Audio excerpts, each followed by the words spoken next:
चहाला वेळ नसते, पण वेळेला चहा हा हवाच असं म्हणत चहाचे शौकीन असणारे आपल्या आजूबाजूला आपण पाहतोच. हातात गरमागरम चहा आणि आवडती जागा म्हणजे काही वेगळंच सुख. त्यात जर चहामध्ये आलं असेल तर काही बातच ऑल असं म्हणणं काही चुकीचं ठरणार नाही. चहाची चव वाढवण्यासाठी त्यात अनेक पदार्थ घातले जातात, जसे की चहाचा मसाला, लवंग, दालचिनी आणि आलं सुद्धा. या पदार्थांमुळे चहा कायमच एकदम फक्कड तयार होतो. प्रामुख्याने चहामध्ये आलं टाकलं जातं. चहात आलं टाकल्याने चहाची चव तर वाढतेच, शिवाय आल्यातील विविध गुणधर्मांमुळे आरोग्य उत्तम राहतं. विविध पद्धतीनं चहामध्ये आलं घातलं जातं. कोणी किसून घालतं तर कोणी कुटून. पण परफेक्ट चहासाठी आलं नेमकं किसून की कुटून घालावं? सर्वात आधी पाहूयात, आलं किसून घातल्यास काय परिणाम होतो.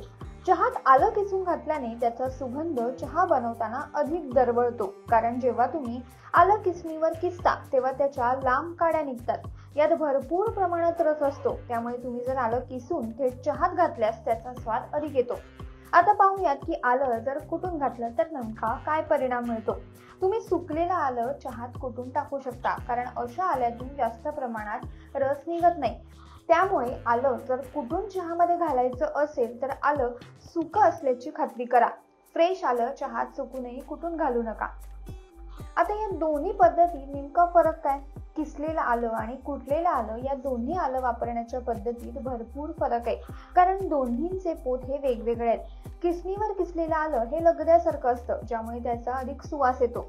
याउलट जेव्हा तुम्ही चहामध्ये आलं कुटून घालता तेव्हा आलं कुटताना त्याचा रस हा अर्धा भांड्यालाच लागतो. परिणामी चहामध्ये तितकासा आल्याचा सुगंध येत नाही. त्यामुळे फक्कड चहा हवा असेल तर दोन्ही पद्धतींचा नीट विचार करूनच चहामध्ये आलं वापरा.